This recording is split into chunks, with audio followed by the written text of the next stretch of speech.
Bagaimana cara memahami Al-Quran dengan baik?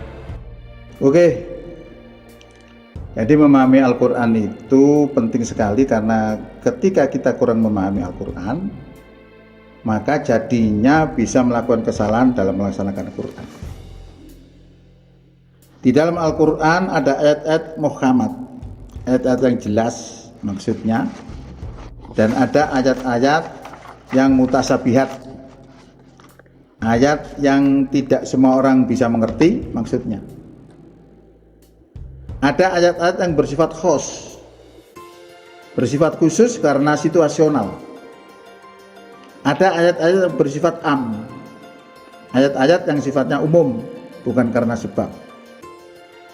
Ada ayat yang mansukh, ada ayat-ayat yang secara tekstual bunyinya kontradiksi, misalnya dalam Quran surat 2 ayat 62.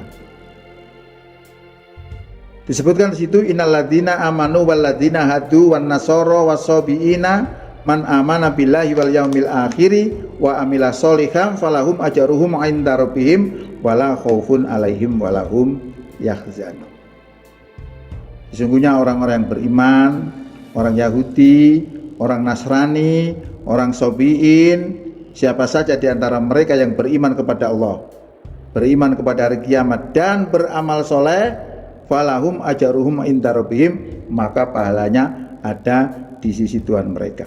Wala khaufun alaihim wala hum yahzanun, dan tidaklah mereka ada, dan tidaklah mereka itu takut, dan tidak pula mereka bersedih hati. Jadi dari ayat ini menjelaskan bahwa semua agama itu baik, semua agama sama, asal melakukan 3 hal: iman kepada Allah, iman kepada hari kiamat, dan beramal soleh. Falahum ajruhum inda rabbihim, maka pahalanya ada di sisi Tuhan mereka. Nah, sehingga bisa disimpulkan lagi, kalau kepingin masuk surga berarti tidak perlu harus masuk Islam, menurut ayat ini, karena sama. Yahudi, Nasrani, Sabiin, orang beriman sama saja. Ya, ini yang dipakai oleh orang-orang liberal itu, bahwa semua agama sama. Tapi kalau kita melihat ayat yang lain, dalam Quran surat 3 ayat 85 disebutkan begini: wa may yabtaghi ghairal islami dina, barang siapa mencari selain Islam sebagai agama, fala yuqbala minhu, maka sekali-kali tidak akan diterima daripadanya, wa huwa fil akhirati minal khosirin, dan dia di akhirat termasuk orang yang rugi. Dari ayat yang seperti itu kalau gak ada penjelasan, maka sangat dan sangat berbahaya. Sehingga di tahun 2015 yang lalu itu telah terjadi pemurtatan seorang muslim yang memiliki hafalan 30 juz. Terpaksa harus murtad gara-gara di dalam Quran banyak ayat-ayat yang kontradiksi bila dilihat dari bunyi teksnya, ya. Sehingga menjadi murtad, orang itu menjadi murtad, tidak pindah agama, tetapi menjadi orang yang tidak beragama. Gara-garanya apa? Banyak kontradiksi dalam Quran, secara teksnya, secara letterlek bahasanya begitu. Lalu bagaimana menyelesaikan ayat-ayat yang dianggap kontradiksi tersebut? Ini penting. Jawabannya adalah memahami ayat dengan ilmu tafsir. Jadi ilmu tafsir itu adalah ilmu untuk memahami ayat. Salah satu metode tafsir adalah metode bil maksur. Artinya memahami ayat dengan ayat, memahami ayat dengan hadis, dan memahami ayat dengan asbabun nuzul.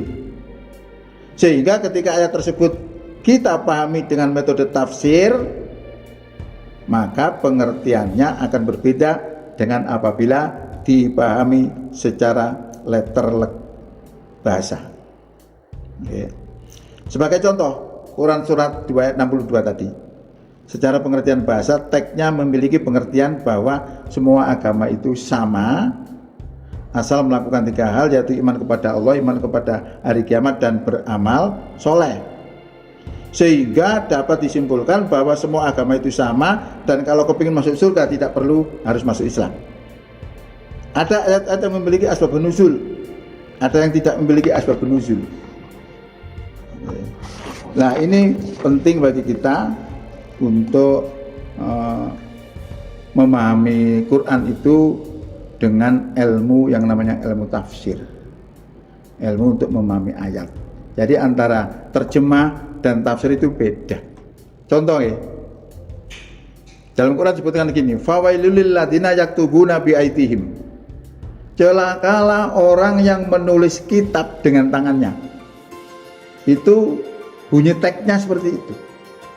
Sehingga kalau kita hanya pahami teks saja, maka Quran itu melarang kita menulis dengan tangan. Menulis kitab dengan tangan dilarang. Tapi kalau kita adakan penelitian dengan metode ilmu tafsir, ternyata tidak seperti itu. Ternyata sejarahnya itu ada orang Yahudi dan Nasrani itu tidak suka dengan berita akan datangnya seorang nabi yang namanya Muhammad. Itu dihapus, terus diganti dengan tulisan yang lain. Dia katakan hadza min indillah, ini dari sisi Allah. Nah, ternyata yang tidak boleh menulis tadi bukan menulis secara letterek, tapi substansinya adalah mengganti isi kitab itu. Nah, ini pentingnya ilmu tafsir ya, untuk memahami ayat. Ya, saya kira sedikit itu aja yang bisa disampaikan. Mudah-mudahan bisa jadikan tambahan referensi untuk memahami Al-Quran. Billahi taufiq wal hidayah. Assalamualaikum warahmatullahi wabarakatuh.